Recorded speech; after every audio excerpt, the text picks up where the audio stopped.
So yeah, we are a creative studio specialized in digital art and experimental commercial. So today we're here to talk to you about curating digital art and displaying digital art around the world. Yeah. So we took a little Wikipedia understanding of what a curator is, which means in Latin to take care of something. And the first curation was made in 1814 by Natalia Wallish. There's different ways of being curators. For us, we're women in digital. We're interested in bringing the unconventional into the conventional.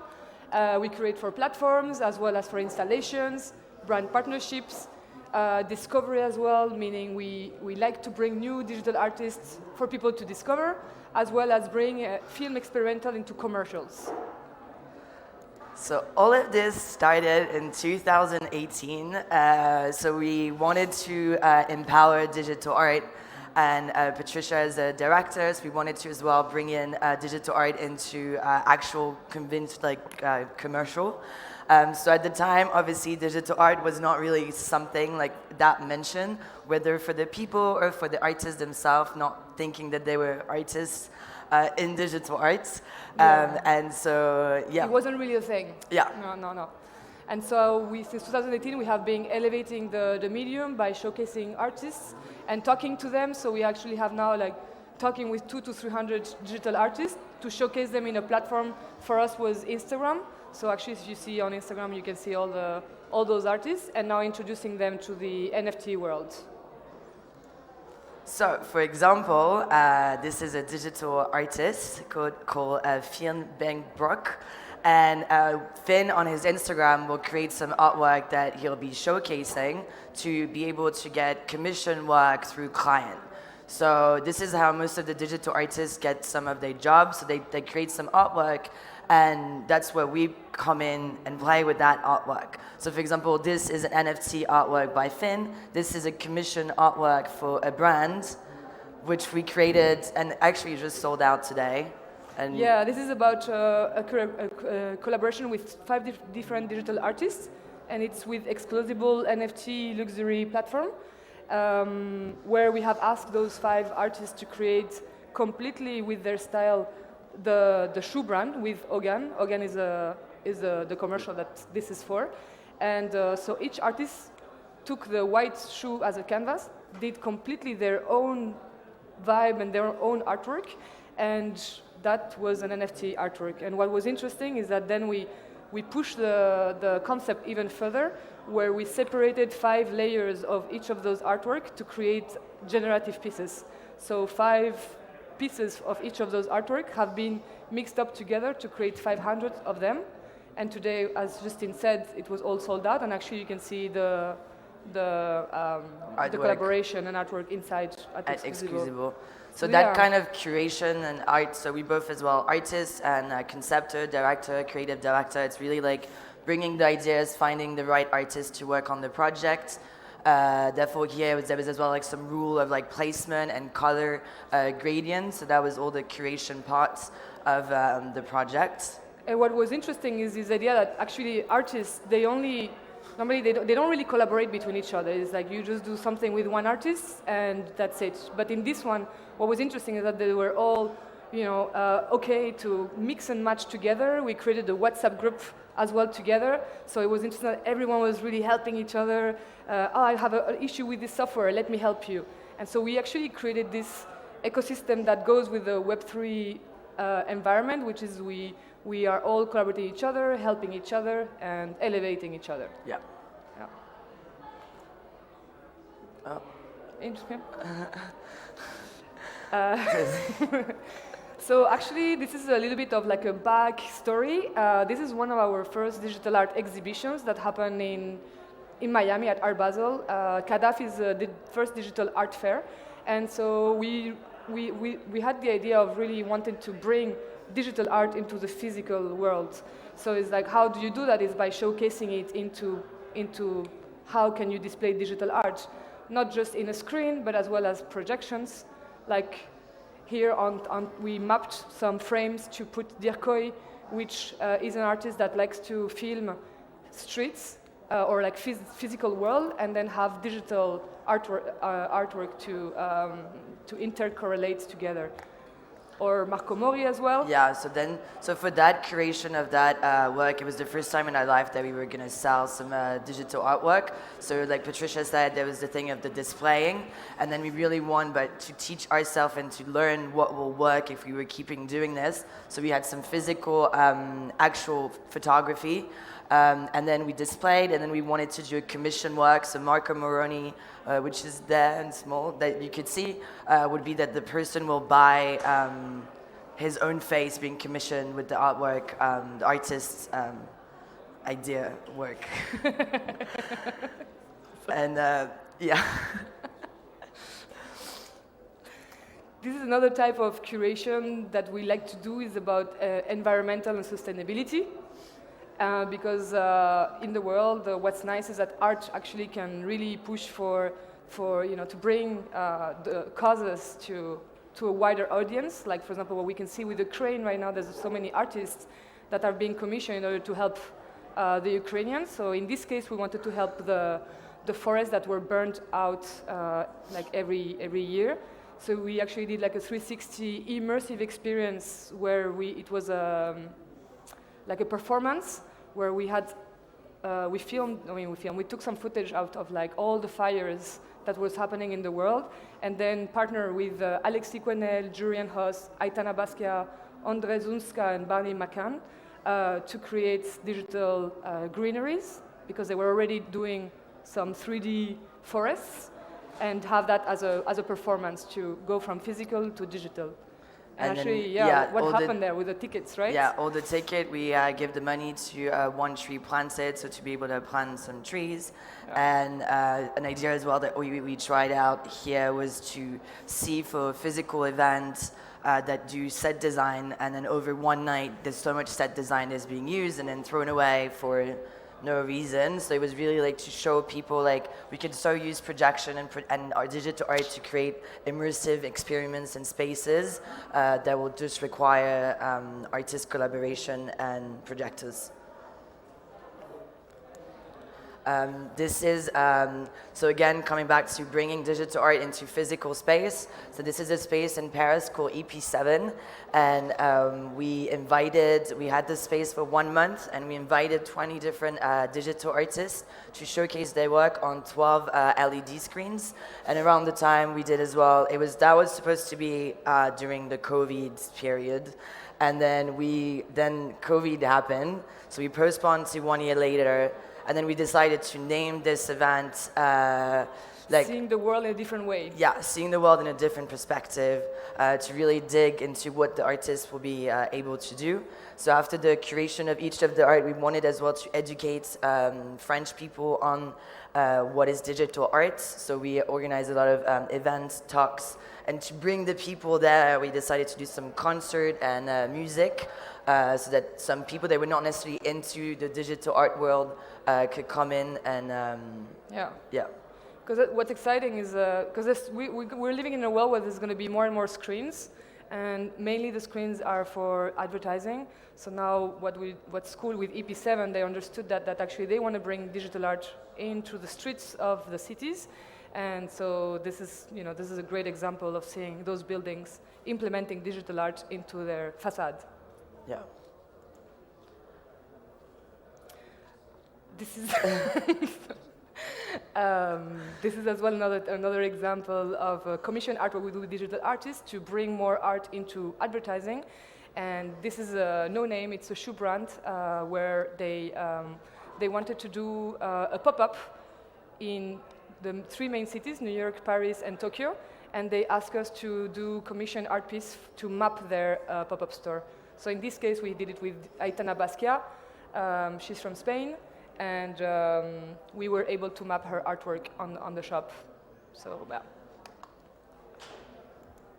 And so now obviously we had an NFT conference, but we do NFT. But so what we realized is like a lot of the artists that we work with start asking us a lot of questions of what should we do, what platform we should go to, how much we should sell. So this is when we start to sell NFTs from our artists and really guiding them towards like the platform and how to do it. So we like helping them setting up their wallet, sending them some ETH before they can mint it.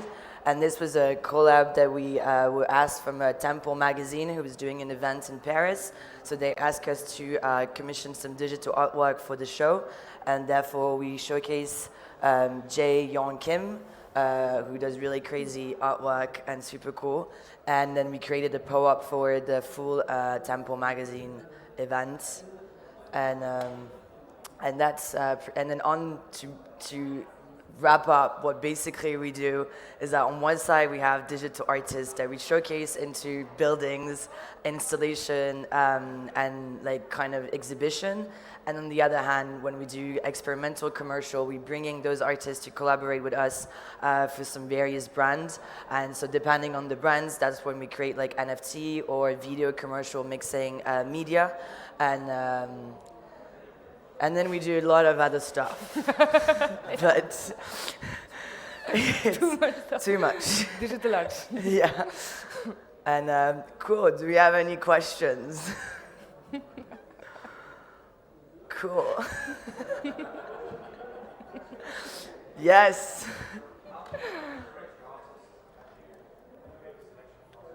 So we both have a note, like a share notes, and we'll both like look into our own time, like digital artists that we find usually on social media or through like other people. And then it's a lot about like our aesthetic of what we like, as well as style and technique. So we actually really interested in the technique that the artist has and how he's creating his artwork, the software they use to be able to, and then we curate them on our social media, and then it's like all the artists on our social media.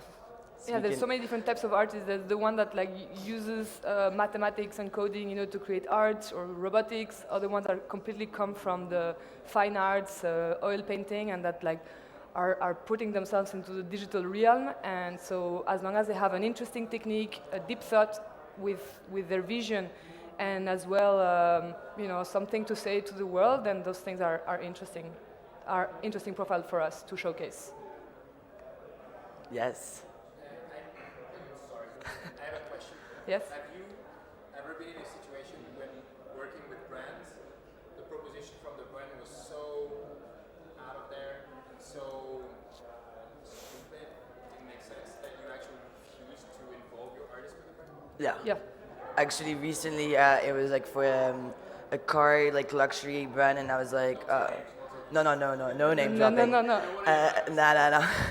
But no, and we like look into it, and we like, this is not worth it. And because as well, some of the clients, like we understand it's going to be such a complicated process in terms of validation. And for example, like again, they were like super nice like we've never had a client like this. It was like we were giving them the artwork, and we were like, you didn't fill up the deck with the feedback. And they're like, oh, there's no feedback. And we were like, so there's no feedback on the 5 artwork. And they're like, no, it's good to go. And then they would copy paste, good to go on the. Yeah. So that was, and because they trust as well, so they were really like trusty in terms of like we selected the artist for them. They validate the artist, so they can't just be like, oh, let's not create this, but create that, because it's like, no, the artist's value is this. So this is. But with Olga, we also did some research, because they're definitely, you can see that they're forward thinking, because they already did a bit of digital art back in like some 2 years ago. So you could see that they were already thinking in that direction. It's not like new people just trying to like get on the wave and be as well cool because they just want to like be cool, or cool, you know what I mean? Like, So you're not doing agency work? No. I mean, in that way where you're just trying to comply with whoever else? No, we see case by case, and if it's good values and the values match with our values, we want to bring up there, even as well as environmental sustainability and ways of thinking for the artist, than like more for the brand, then those things are aligned with us. So depending on the brand as well, we create the conception. So they, we decide a bit. We propose the artist as well, and actually one thing, no. No, I can say that. Okay. Yeah. Yeah. But so now we have, because 4 years ago we didn't have the luxury of saying no to a client. And it feels good to be like, hey, we don't have time for this. Actually, yeah, we don't have time. It's okay, let's not do it. Okay, sorry, we can't work with you. So this is pretty like nice to be able to do this. Yeah. And then to grow and to create like many crazy projects. And it's such amazing in the Web3. Like earlier we were talking, like we were pitching some crazy ideas to brands like literally 3 years ago, and they were like, you guys are crazy, like let's not do this. And now it's like those brands are like on metaverse and like creating NFT, and we're like, yeah, okay, so now who's the crazy one? Like clearly. So yeah. And then actually now we just did a crazy project. We did a curation for an NFT platform that's launching that's called Poly1. And we did a whole show in Iraq on a citadel from the UNESCO. So we have 8 projectors. And that was interesting. Like the guy was like, so we actually need you guys here. And we're like, okay, so we're going to Iraq? Like, okay, let's go. And then working with local productions, like the challenge, and then all the artists were like, yes, like bring my work to Iraq, like this is dope. Yeah, because it was the UNESCO World Heritage Monument, so it's like, wow, this old monument filled with history, and then like now coming with a new medium and merging those two things together and showcasing that to the people of Iraq was really nice, because actually we have such some definitions and ideas of places because of media, and then you actually go there and then you see something else. So it's nice to broaden up and bring our knowledge to other places. Yeah, so we did workshop there as well. So we had translators translating what was an NFT. In Kurdish. So it was pretty interesting to do. My follow-up question in regards to what do you see as the difference between working with regular brands? Because they usually expect page views, ROIs. For example, in regards to Web3 projects, what is actually their evaluation of how the collaboration went? What do they expect? So I don't think they expect, they expect to obviously look cool and make money as a brand, and to be well. And what we explain to them is like, you can't just do an NFC project to do an NFT project. Like if you want as a brand to go inside the Web3, then really look in 360 a community that you're going to be building. So the word community always comes out, because we created for 4 years like a community of artists, and we have a belief, we work fully with freelance people, so it's very like everyone is helping each other out. And we saw this like 4 years ago even. And now it's really like, so we tell them this to the brand. We're like, this is not you trying to find client. This is you building and having new community come into your brand. So make it good. Like name the artist. Like show that you want to engage. So for like this project, for example, it was like, let's have the artwork on itself as well. Like not just the NFT itself. Like display the artwork, mention the artist. So it's really like bringing in, I think, in terms of globality. And they pretty much are okay with this, and they trust, and they go forward with that. Yeah. And then obviously there's always the question, like, do you want to do a small or you want to go big? And then if you want to go big, let's create a community manager inside your brand that knows how to use Discord. Let's make a roadmap. Let's get involved much more. And that they're like, I don't know. I'm like, let's get educated to your entire business. What is happening in Web3 at the moment? And yeah. Pretty much it's how the brands come in. Yeah. Do we have questions? And what is nice is that we actually started with the idea of connecting everyone together and having not really a boss, and not having a 9 to 5 and a physical place to go and be attached to it. And that's why we call it like international. And actually it's nice that we see the world, and thanks to Web3, going more into that direction, where it's actually okay to be living in different time zones, that we actually can still make things happen, and we can still work all together and have a good ecosystem. And even language like barrier. Yeah. Like Google now Translate. we just had like nowadays he doesn't speak English, so if we needed to send to an Italian speaker audio, then they translate it, then we send it to him, then he sent it back there. And we're like, okay, it's gonna work. He's like, I don't understand. I'm like, hey, can you translate this again, please? Like, so it's pretty interesting, and I think it's pretty passionate what's happening at the moment. So we're happy to be here and yeah, to thank share. you so much for having us. That's cool. Nice. Yeah, thank you. Yeah.